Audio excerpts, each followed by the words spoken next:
Welcome to AdamDIY. In this video, we're going to take this messy, disorganized garage and clean it up into an organized, usable workspace. So the plan for this is to de-junk, then clean up and paint the walls. This is how they come standard in US homes. It's just sheetrock with some mud and tape, but it's not finished, so we're gonna do that. And I'd like to thank Lowe's for sponsoring this video. They're gonna provide some Craftsman organizers and a bench that we're gonna use to make this place really nice. I started with getting rid of the Jeep that's been sitting there 10 years. I wanted to fix it, but I never got, if you didn't do it in 10 years, just get rid of it. Once I get this cleaned up and I do have a space to work, I'm gonna make a little shed for the lawnmower and some of these garden tools, get them out of the garage. So these tubs are nice, they go up pretty high, but what I don't like about the high ones is I need a ladder to get up there and get things down. Plus, I gotta pull the whole crate off and get inside. Whereas if I just have a cabinet, I can get right to it. These hooks are cheap. I am not sad to see them go.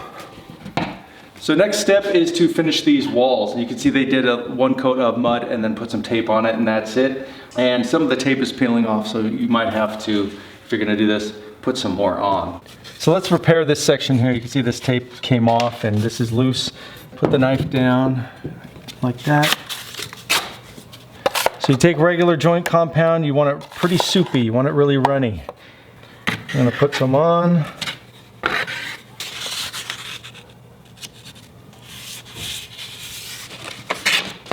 We're gonna wipe it out from underneath, so put my blade low and go up. Just gonna put it into the mud.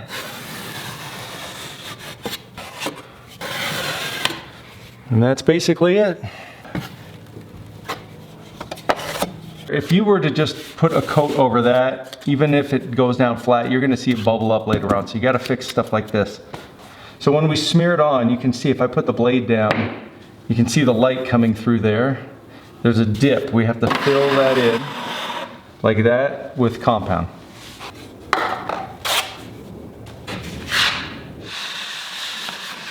It's gonna take me a while. I'm not anywhere as fast as the pros. All right, one little tip for finishing the bottom of a wall. You can see that the sheetrock is proud of this concrete down here, and it's all torn up and ripped up. It's just really ugly, and when we paint it, it's still gonna be ugly. So we gotta put a nice clean edge on that. And you can have this L trim, that's what this is. It's nice and smooth on the bottom. It's got a little bit of a lip here, a little bump. And then these holes are what you use, you nail it into the wall like that. So put this piece up here. And these are sheetrock nails.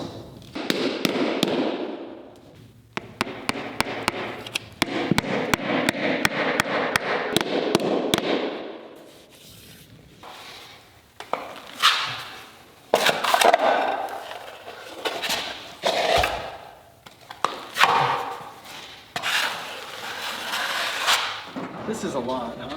Mm-hmm. All right, you want to push it? Push. This is heavy.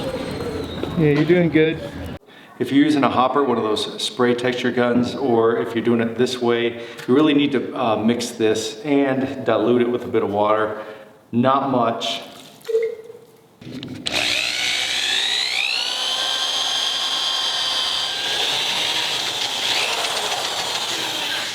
This little platform tray is called a Hawk, and this is the kind of spreader you're gonna want for this sort of texture. Shouldn't really run off, but it should be really thin. And just practice thinning it out till you get to the right consistency, because too thin is really annoying and too thick is really annoying. There's kind of this just right. So there we go. Take some on your trowel like that and just start randomly spreading it.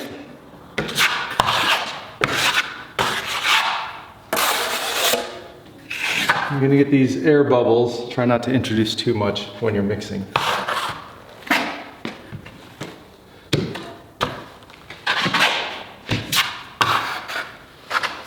Then you smooth it out, leaving gaps here and there.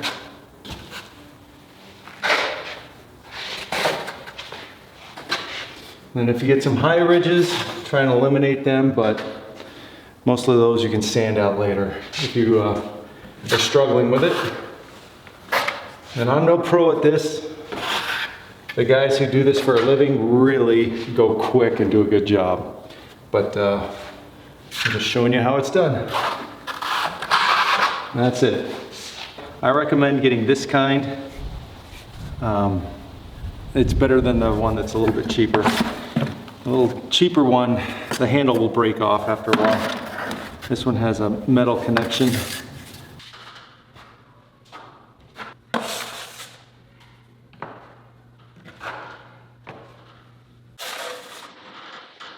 So the texture's all up and done. I just have to wait for it to dry. The next step will be to sand down all the high spots. I'm going to use this block sander.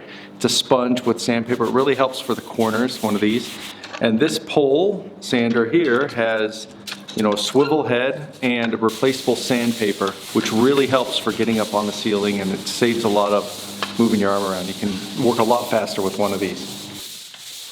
Here's what the texture looks like close up. You can see it's not that deep. It's not a super thick layer of compound on top.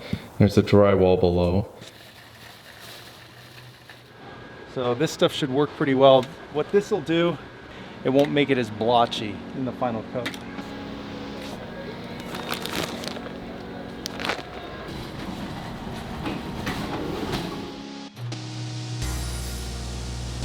What happens is this stuff will just suck up the paint like a sponge, and so your coat might look really uneven or blotchy. Rather than do 2 coats of expensive paint, you can get drywall primer. I actually had this tinted as well. Then I can just do a quick coat of this and then a quick coat of that, and it should look great.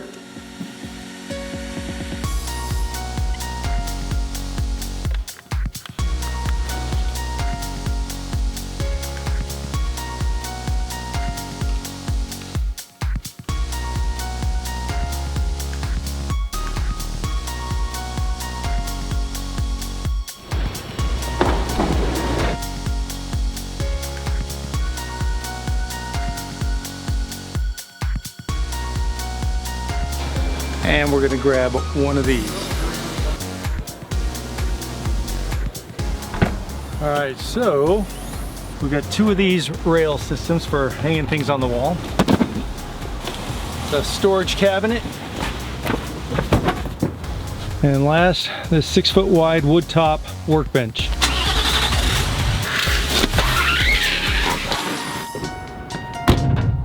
Here it is. We got the floor cabinet, the workbench, and the racks.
Pivoting that, you can't take it out.